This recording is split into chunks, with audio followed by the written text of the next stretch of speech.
A blessed morning, ECMI family. Welcome to our Everyday God Daily Devotion, entitled, The Good Belongs to God. Follow me as I read my devotion in 3 John chapter 1 verse 11.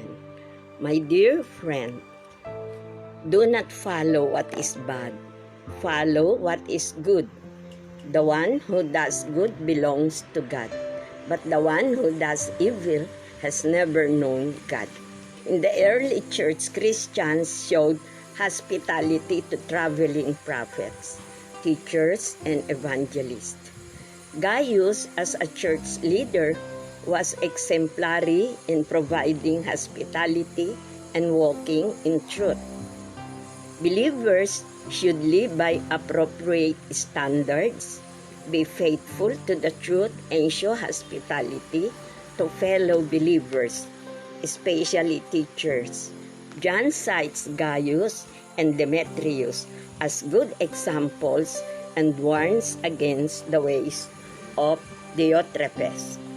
Si John ay sumulat ng pasasalamat at appreciation sa magandang ugali at pagtulong ni Gaius sa mga lingkod ng Diyos. Pinarangalan siya ni John sa kanyang mabubuting gawa na siyang kabaligtaran ni Diotrephes na makasarili at may masamang intensyon sa mga lingkod ng Diyos.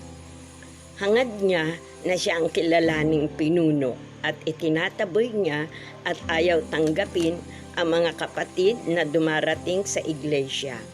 Ayaw niyang tanggapin ang mga manlalakbay na lingkod ng Diyos, katulad ng mga missionaries.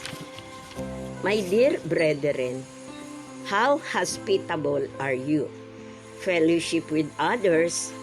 Christians doesn't require silver, gold, and fine dining. Look for the ways you can help other Christians, especially those who are traveling. Nawa ang inyong mabubuting gawa ang makita ng ating kapwa, sapagkat ang gumagawa ng mabuti ay sa Diyos.